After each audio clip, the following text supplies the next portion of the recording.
在看到天空中发出红光信号后，玄老立刻下令所有人出西城。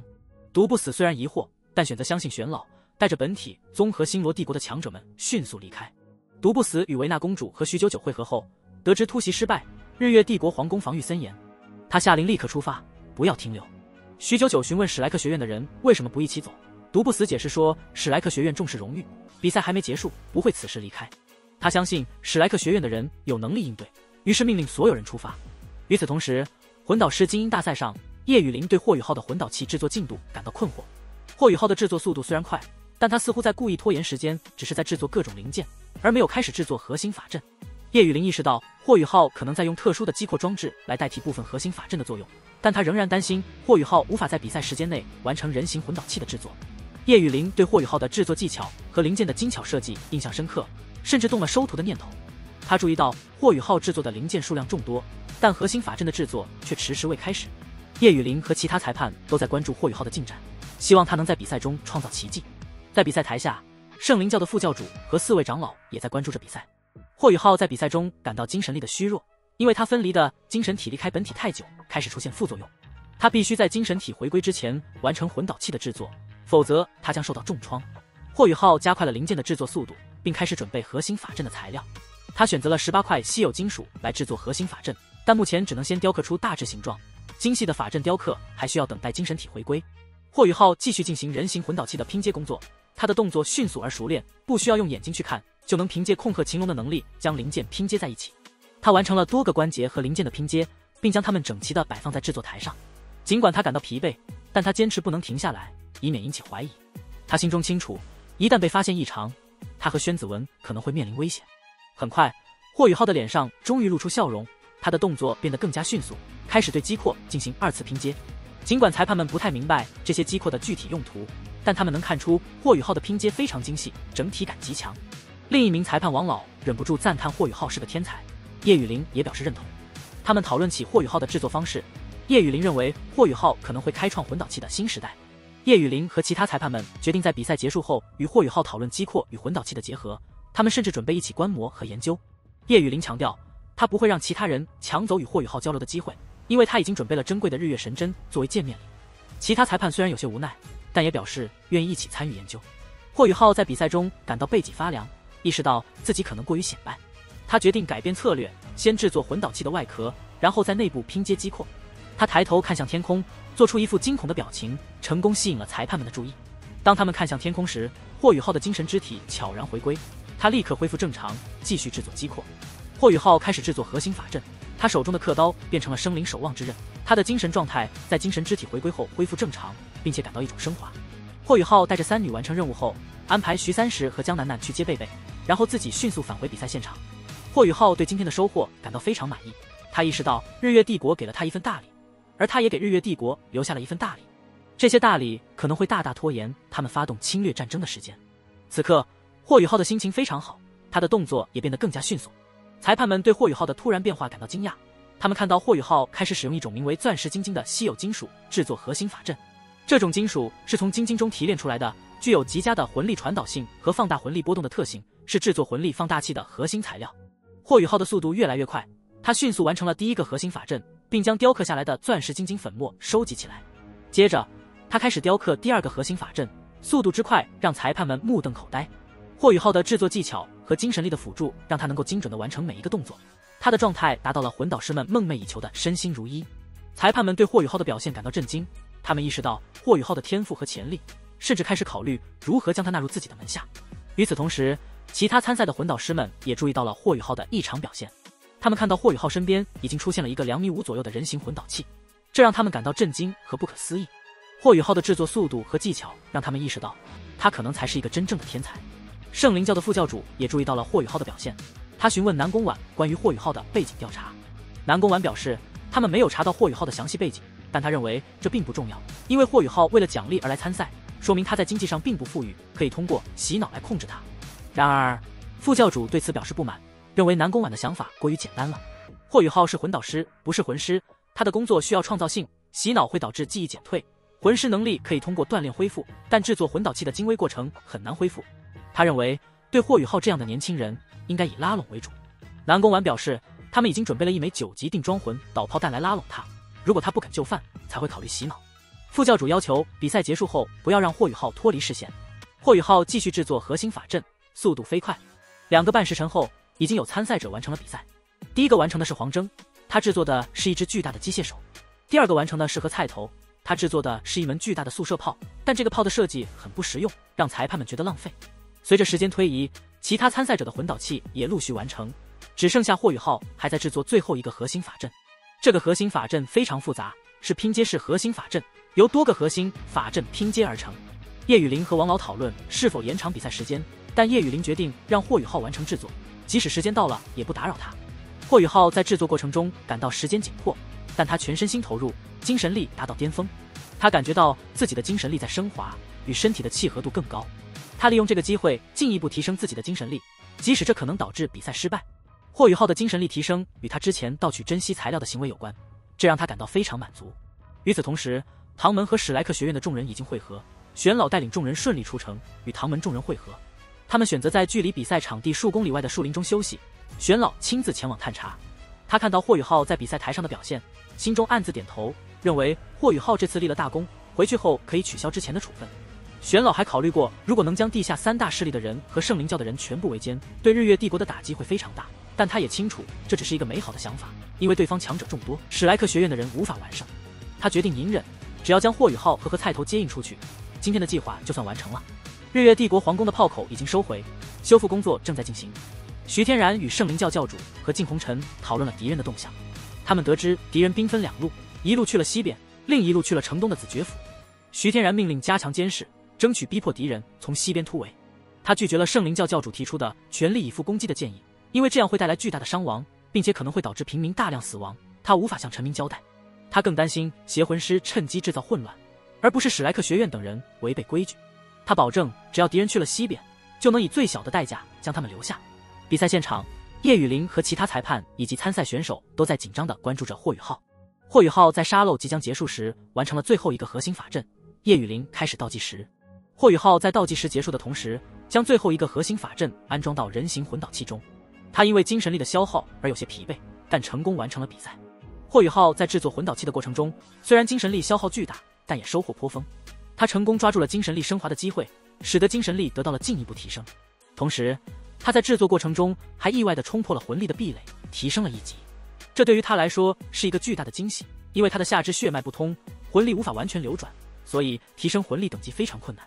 这次的提升对他吸收极致之冰的天地元力也有很大的帮助。尽管霍雨浩感到有些虚弱，但他很快调整了自己的状态。叶雨林宣布比赛结束，并要求所有参赛者在接下来的比赛中只能使用自己制作的魂导器。他还宣布要进行魂导器检测，确保所有参赛者的魂导器都是成品。这个决定让其他裁判感到有些奇怪，因为原本的赛制中并没有这一项。然而，叶雨林这样做是为了给霍雨浩争取一些休息时间。叶雨林和其他裁判开始检查每一位参赛者的魂导器，确保他们能够正常使用。当他们来到霍雨浩面前时，叶雨林询问他的人形魂导器是否制作完成。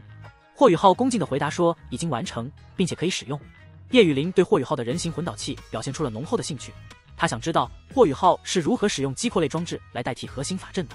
霍雨浩解释说，击扩在某种程度上是可以代替核心法阵的，因为击扩更加稳定，制作也更容易。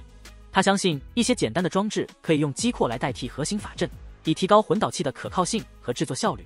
叶雨林对霍雨浩的回答表示满意，并要求他试验一下人形魂导器。霍雨浩操作人形魂导器，展示了他的功能。他成功地将自己固定在人形魂导器内部，并通过精神力控制它移动和做出动作。叶雨林对霍雨浩的成果感到震撼和惊喜，因为人形魂导器一直是魂导师们难以攻克的难关，而霍雨浩却成功地制作出了一个可以正常运作的人形魂导器。霍雨浩的人形魂导器使用了明德堂的最新科技精神导引魂导器，这是由3位魂导师共同发明的，其中就包括宣子文。通过精神意念来控制人形魂导器，可以达到最佳效果。叶雨林之所以震撼，是因为霍雨浩通过精神力控制人形魂导器，这在魂导师领域是一个巨大的突破。霍雨浩的双腿不能动，但他能够通过精神力传导控制魂导器前进，这表明他的精神力控制技术非常先进。而且他只用了18个核心法阵就实现了这样的控制，这对于魂导师来说是一个巨大的惊喜。霍雨浩控制人形魂导器后退一步，心中感慨能够行走的感觉真好。他之前的那个人形魂导器留在了宣子文那里，因为如果在全大陆青年高级魂师精英大赛上使用，可能会暴露身份。但现在他使用的是唐舞的身份，比赛结束后他就会消失，所以制作这个人形魂导器来辅助行动是非常必要的。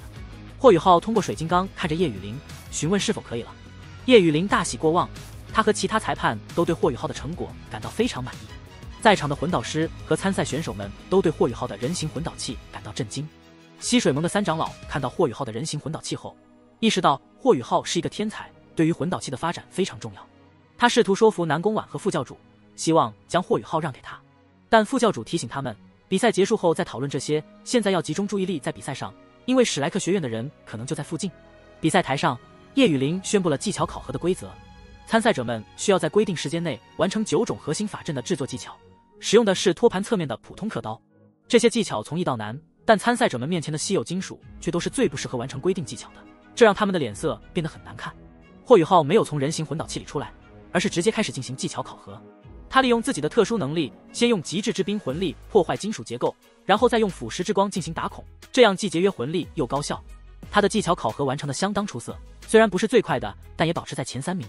和菜头凭借强大的魂力第一个完成考核，霍雨浩紧随其后，第3个完成的是平凡盟的少女，第4个是黄征。西水盟的3名参赛者表现出色，而奥都商会的代表则在技巧考核中被淘汰。南宫婉对霍雨浩和菜头和黄征的表现感到满意，认为他们进入前4的可能性很大。技巧考核结束后，参赛者们有5分钟的休息时间。霍雨浩的对手是平凡盟的蓝裙少女，她将在第2场比赛中出场。南宫婉亲自迎接霍雨浩3人，并再次强调了奖励，让他们好好休息。霍雨浩在休息期间感受着精神力和魂力的结合，精神力的升华让他消化极致之冰天地元力的速度有所增加。休息时间结束后，主持人宣布技巧挑战赛的第1名和第8名登场。叶雨林作为主裁战在比赛台中央，他想近距离观察霍雨浩如何操控人形魂导器。和菜头扛起他的速射炮走向比赛台，而第8名的奥都商会代表魂导师则带着他的长柄战刀登场，两人都显得气势逼人。叶雨林提醒双方通明并准备战斗，强调比赛生死不论，直到一方认输或失去战斗力为止。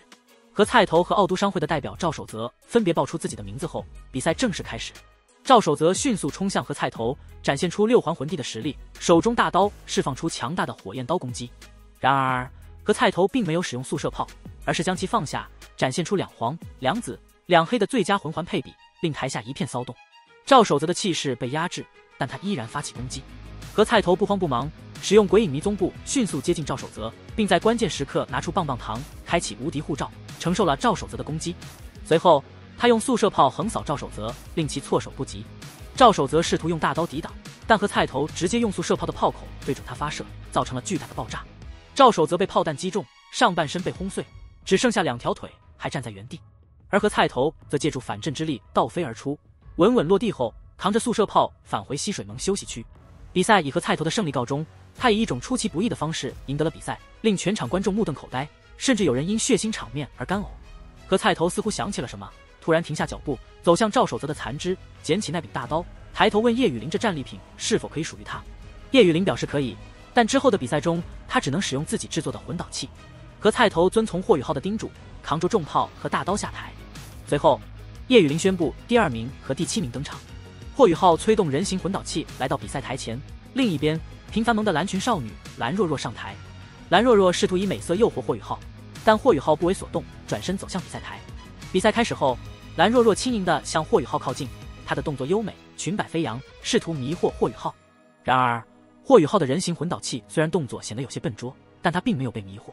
蓝若若趁机发动攻击，短剑直刺霍雨浩后脑，但霍雨浩背后突然喷出白光，身体前移避开了攻击。接着霍雨浩的人形魂导器灵巧的转身，画出诡异弧线，一拳轰向蓝若若。蓝若若反应迅速，后仰身体避开霍雨浩的攻击，同时短剑上撩，画向霍雨浩手臂。霍雨浩轻松避开，右腿横扫，扫向蓝若若的支撑腿。此时的人形魂导器展现出极高的灵活性，与魂师无异。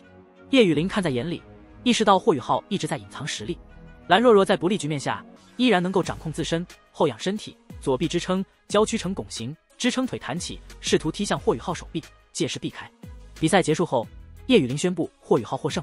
霍雨浩的表现让全场观众都感到惊讶，他的人形魂导器不仅灵活，还展现出了强大的战斗力。西水盟的众人对霍雨浩和菜头的表现感到满意，他们已经占据了4强中的2个席位。接下来的比赛中，平凡盟的黄裙少女叶古一击败了奥都商会的魂导师，成功晋级。最后一场4进2的比赛，黄征对阵平凡盟的红裙少女，黄征凭借强大的魂导器和坚定的意志，最终获胜。4强分别是和菜头、霍雨浩、叶古一和黄征。在半决赛的抽签中，霍雨浩和菜头抽到了彼此，和菜头直接宣布放弃晋级决赛的资格，让霍雨浩不战而胜，进入最终决赛阶段。半决赛的第2场是叶古一对阵黄征。叶古一提醒黄征战斗到底，不要认输。黄征则表示会让叶古一知道他是不是男人。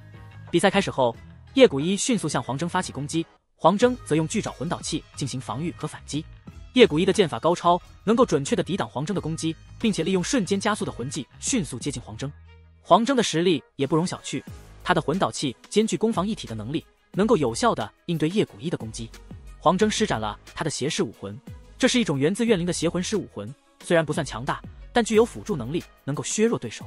他使用了黑暗降临魂技，影响叶古一的视觉，并侵入他的体内。叶古一在黑暗中显得有些慌乱，连连后退。黄征趁机发动了灵魂玻璃魂技，试图剥夺他的灵魂。然而，叶古一在关键时刻施展出了神圣属性的武魂，他的长剑发出强烈的金光，破除了黄征的黑暗力量。他的神圣力量不仅抵挡了黄征的攻击，还反击回去，令黄征惨叫着后退。叶古一的武魂是极为罕见的神圣天使，他的第5魂技圣剑发动，瞬间将黄征连同他的魂导器一起摧毁。霍雨浩对叶古一的神圣天使武魂感到震惊，意识到这种武魂对邪魂师有着极大的克制作用。然而，他也担心叶古一过于自信，没有意识到平凡盟无法与圣灵教抗衡。圣灵教副教主和其他长老对叶古一的神圣武魂感到忌惮，决定在比赛结束后再处理他。叶古一在台上展现出傲然与轻蔑的态度，挑衅溪水盟和霍雨浩。霍雨浩对他的行为感到无语，意识到他可能过于冲动，没有意识到自己所面临的危险。霍雨浩决定出手阻止叶古一，以免他因神圣属性暴露而陷入危险。他冲上比赛台，试图与叶古一沟通，警告他圣灵教的强大和危险。叶古一虽然对霍雨浩的话半信半疑，但还是提出了一个条件：如果霍雨浩能击败他，他就听从他的安排。霍雨浩无奈之下，只能通过战斗来证明自己的观点。他先是展现出强大的君临天下魂技，试图用精神力压制叶古一，但叶古一凭借神圣属性成功抵挡。随后，霍雨浩又释放出灰色魂环，伪装成邪魂师，进一步试探叶古一。叶古一对霍雨浩的邪魂师身份感到愤怒，但他并不知道霍雨浩的真实意图。霍雨浩在战斗中不断调整策略，先是用灰色魂环迷惑叶古一，然后又突然转换为金色魂环，展现出强大的光明气息，让叶古一和台下的邪魂师们都感到震惊。霍雨浩利用法杖召唤出一道白色光幕，抵挡住叶古一的神圣剑芒。他利用死灵魔法召唤出黄征的灵魂和7个尸巫，这些亡灵生物虽然被叶古一斩碎，但为霍雨浩争取了时间。随后，霍雨浩施展了强大的亡灵魔法，召唤出成年古龙的头骨，成功抵挡了叶古一的圣灵斩，并反击以龙炎。叶古一虽然凭借圣剑抵挡了龙炎，但自身也受到了冲击。霍雨浩继续施展亡灵魔法，开启亡灵之门，召唤出大量光明属性的亡灵生物，包括骷髅兵、尸巫和骷髅骑兵。这些生物对叶古一的神圣属性毫无畏惧，使得叶古一的攻击效果大打折扣，他的魂力得不到有效补充，脸色逐渐变得苍白。台下的圣灵教副教主和南宫婉对霍雨浩的表现感到震惊，认为他可能是圣子降临，因为他的亡灵魔法中蕴含着光明属性，这是极为罕见的。最终，叶古一被霍雨浩的亡灵之门吞噬，霍雨浩赢得了比赛。霍雨浩的胜利让圣灵教的副教主和长老们感到兴奋，让他们觉得霍雨浩是圣灵教未来的希望。而裁判长叶雨林则对霍雨浩的实力和潜力感到震惊，同时也对他的邪魂师身份感到恐惧。霍雨浩的表现让全场观众都感到震惊，他的胜利也让原本应该不爽的奥都商会和平凡盟保持沉默，没有人敢对结果提出异议。